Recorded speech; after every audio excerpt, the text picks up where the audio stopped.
আর এখন আমার হয়ে গেছে কি, এখন কাস্টের ডিভাইডেড শুরু হয়ে গেছে। কাস্টের ডিভাইডেড কি, ও হিন্দু এ মুসলিম, ও হিন্দু আমি মুসলিম, ছি ছি ছি ছি। মনে রাখবেন, মেদিনীপুরের মানুষ অনুরোধ করে বলে যাচ্ছি, কিসের হিন্দু মুসলমান পার্থক্য করেন? কোথায় স্বর্গ কোথায় নরক? কে বলে তা বহুদূর। মানুষের মাঝে স্বর্গ নরক, মানুষেতে সুরাসুর। একটা হিন্দুর রক্তের ভিতরে মুসলমানের রক্ত রয়েছে, মুসলমানের রক্তের ভিতরে হিন্দুর রক্ত রয়েছে। প্রমাণটা আজ দিয়ে যাচ্ছি, মনে রাখবেন। আপনাদের এলাকায় ব্লাড ডোনেশন ক্যাম্প হয়, রক্তদান শিবির হয়। ব্লাড যখন নেওয়া হয় তখন বলা হয় নাকি ও হিন্দু, ওর রক্ত আলাদা কর, ও মুসলিম, ওর রক্ত আলাদা কর, বলে নাকি? আরে ব্লাডের মধ্যে কাস্টের কোনো ডিভাইডেড থাকে না, ব্লাডের মধ্যে কালারের কোনো ডিভাইডেড থাকে না, ব্লাডের মধ্যে জেন্ডারের কোনো ডিভাইডেড থাকে না। ব্লাডের মধ্যে গ্রুপ মেলানো হয়, ব্লাডের 4টে group, A B, A B আর ও, প্রত্যেকটার মাইনাস প্লাস।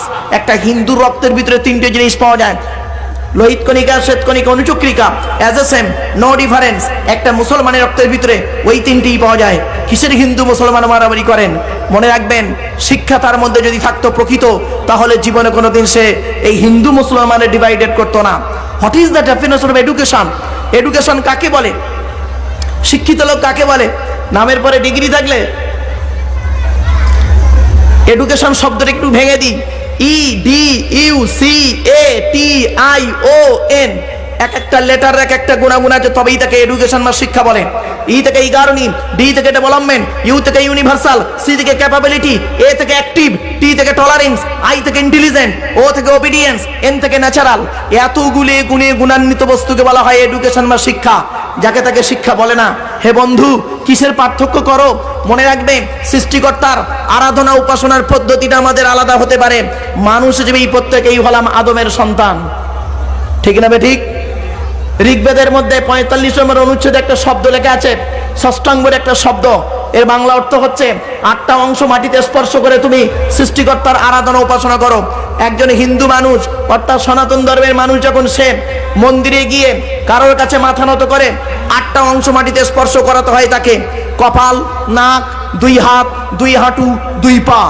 একজন মুসলমান যখন মসজিদে গিয়ে নামাজ পড়ে, 8টা অংশ তাকে মাটিতে স্পর্শ করাতে হয় সাজদা দিতে গেলে। সাজদা দিতে গেলে কটা লাগে? 8টা। শুনে নিন, কপাল, নাক, 2 হাত, 2 হাঁটু, 2 পা। 8-এর কম করলে নামাজ মকরু, আর 8-এর বেশি করলেও নামাজ মকরু। 8টাই স্পর্শ করাতে হয়। কিসের পার্থক্য করেন? জ্ঞানী গুণী বুদ্ধিজীবী মানুষ, এই কি পরিচয়? হে খ্রিস্টান, তুমি গির্জায় যাকে গড বলে ডাকো, তাকে জীবনে কোনোদিন গির্জায় পাবে না। হে হিন্দু, তুমি মন্দিরে গিয়ে যাকে ঈশ্বর বা ভগবান বলে ডাকো, তাকে জীবনে মন্দিরে পাবে না। হে মুসলমান, মসজিদে গিয়ে যাকে আল্লাহ আল্লাহ বলে ডাকো, ও আল্লাহকে জীবনে মসজিদে পাবে না। কোথায় পাবো তাকে? চলুন খুঁজতে বের হই। সে বলছে খুঁজতে তোদের হবে না। আমি কোথায় আছি জানিস? আমি আমার কেতাব কোরআনেই লিখে দিয়েছি কোথায় আছি। শুনে নিন আয়াতটা, ওয়ালাকাদ খালাকনাল ইনসানা ওয়া না'লামু মা তুওয়াসবিসু বিহি নাফসুহু ওয়া নাহনু আকরাবু ইলাইহি মিন হাবলিল ওয়ারিদ। পারা নাম্বার 26, পেজ নম্বর 18, লাইন নম্বর 1, সূরার নাম সূরা কফ, আল কোরআন। কোরআন জানিয়ে দিয়েছে, হে মানব জাতি, আমি তোদের সৃষ্টি করেছি, তোদের মনের মধ্যে ভালো মন্দ যা কিছু আছে আমি জানি। তোরা কখনোই ভাববি না আমি অনেক দূরে, আমি তোর ঘাড়ের শিরারও নিকটবর্তী। একবার অন্তরে অন্তঃস্থল থেকে আমাকে স্মরণ কর, আমি তোর ডাকে সাড়া দেব। বন্ধু, বাড়ি থেকে ভেবো, জাস্ট আমি হলাম নেগেটিভ পজিটিভ বক্তা। শুধু যদি নেগেটিভ ওয়াজ করতাম তাহলে বেঁচে যেতাম, শুধু যদি পজিটিভ ওয়াজ করতাম তাও হয়ে যেত। আমি হলাম নেগেটিভ পজিটিভ বক্তা। জাস্ট একটা এক্সাম্পল আপনাদেরকে দিচ্ছি বোঝার জন্য, বুঝতে সুবিধা হবে, খারাপ ভাববেন না। এটা কি? হ্যাঁ, ভালো না খারাপ? বলুন, কি দেখে ভালো বললেন? শোনেন, বলে দিচ্ছি, স্বচ্ছ, পরিষ্কার, ফাটা নেই, নোংরা নেই, মানুষ এতে পানি পান করে, তাই বললেন ভালো। এটা হলো জেনারেল ব্যাখ্যা। ধর্মীয় ব্যাখ্যাটা কি? এই কাপে যদি পানি পান করেন হালাল, চা পান করলে হালাল, দুধ পান করলে হালাল, মধু পান করলে হালাল, মদ পান করলে, তাহলে পাত্রটা ভালো, ব্যবহার উপরে নির্ভর করছে হারাম আর হালাল। এই জন্য ফতোয়া দিতে গেলে একটু চিন্তা ভাবনা করে দিতে হয়। টিভি হারাম নয়, টিভি হলো একটা ফাইবারের বাক্স, লাথি মারলে ভেঙে চুরমার হয়ে যাবে, ওটাকে ব্যবহার উপরে নির্ভর করছে হারাম আর হালাল। টিভির থেকে আরও জঘন্য হলো অ্যান্ড্রয়েড সেট মোবাইলগুলো, আরও জঘন্য। অ্যান্ড্রয়েড সেট মোবাইলগুলো হারাম নয়, ওই অ্যান্ড্রয়েড সেট মোবাইলটাকে ব্যবহার উপরে নির্ভর করছে হারাম আর হালাল। আজকে আমরা তো বুঝি না, এই জন্য আমি বলে দিচ্ছি বাপ, আমি বক্তব্য করতে করতে কখনো বলবো স্থান কাল পাত্র হতে বলবো কি শুকরের গোস্ত খাওয়া জায়েজ। কি বললাম? হারাম বলিনি, জায়েজ বলেছি, তাই না? এতগুলো জ্ঞানী গুণী বুদ্ধিজীবী মানুষ আপনারা জানেন শুকরের গোস্ত খাওয়া হারাম, আমিও জানি। চলুন কোরআনের কোথায় লেখা আছে শুকরের গোস্ত খাওয়া হারাম আর কোথায় লেখা আছে জায়েজ, জাস্ট খালি একটু উদাহরণটা দিয়ে দিই বোঝার জন্য। এই টোটাল কোরআন পাকের ভিতরে 4 জায়গায় লেখা আছে শুকরের গোস্ত খাওয়া হারাম। কয় জায়গায়? 4 জায়গায়। কোন কোন জায়গায় বলে দিচ্ছি। 2 নম্বর পারার 5 নম্বর পৃষ্ঠার 1ম নম্বর লাইন, সূরার নাম সূরা বাকারা, ইন্নামা হাররামা আলাইকুমুল মাইতাতা ওয়াদ-দামা ওয়া লাহমাল খিনজির, শুকরের গোস্ত হারাম। 6 নম্বর পারা 6 নম্বর পৃষ্ঠার 1ম নম্বর লাইন, সূরার নাম সূরা মাইদা 3 নম্বর আয়াত, হুররিমাত আলাইকুমুল মাইতাতু ওয়াদ-দামু ওয়া লাহমুল খিনজির, শুকরের গোস্ত হারাম। 8 নম্বর পারা 6 নম্বর পৃষ্ঠা 9 নম্বর লাইন, সূরার নাম সূরা আনামের 145 নম্বর আয়াত, কুল্লা আজিদু ফীমা উহিয়া ইলাইকা মুহাররামান আলা তাইয়িবিন ইয়াতআমুহু ইল্লা ইয়াকুনা মাইতাতান আও দামান মাসফুহা আও লাহমা খিনজির, শুকরের গোস্ত হারাম। 14 নম্বর পারার 19 নম্বর পৃষ্ঠার 11 নম্বর লাইন, সূরার নাম সূরা নাহলের 115 নম্বর আয়াত, ইন্নামা হাররামা আলাইকুমুল মাইতাতা ওয়াদ-দামা ওয়া লাহমাল খিনজির। এই টোটাল কোরআন পাকের ভিতরে 4 জায়গায় লেখা আছে শুকরের গোস্ত খাওয়া হারাম। তো আপনাদের জানামতে শুকরের গোস্ত ভক্ষণ করা হারাম, এটা আপনারা প্রমাণ পেয়েছেন। এবার বাকি আছে আমারটা প্রমাণ করা। শুনে নিন, একটা বাক্যের 2টো অংশ হয়, একটা বাক্যের 2টো অংশ হয়।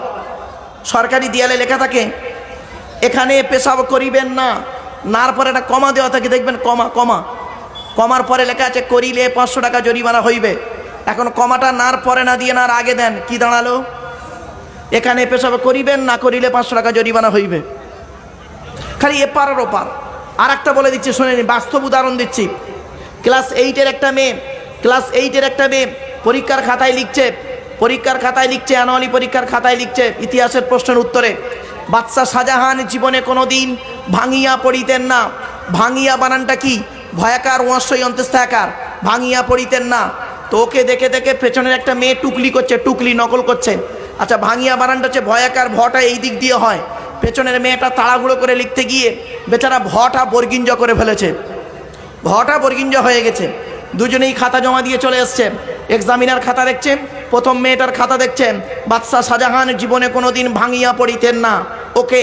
পরের মেয়েটার খাতা দেখছে বাদশাহ শাহজাহান জীবনে কোনো দিন জাঙ্গিয়া পড়িতেন না। কি বুঝলেন? হেসে তো ফেললেন। কি বুঝলেন? আজকের এই বক্তাদের মধ্যে, মৌলবীদের মধ্যে, কিছু কিছু মৌলবীদের মধ্যে এই ভাঙিয়ার জাঙ্গিয়ার অবস্থা হয়ে গেছে। খারাপ সেন্স নেবেন না।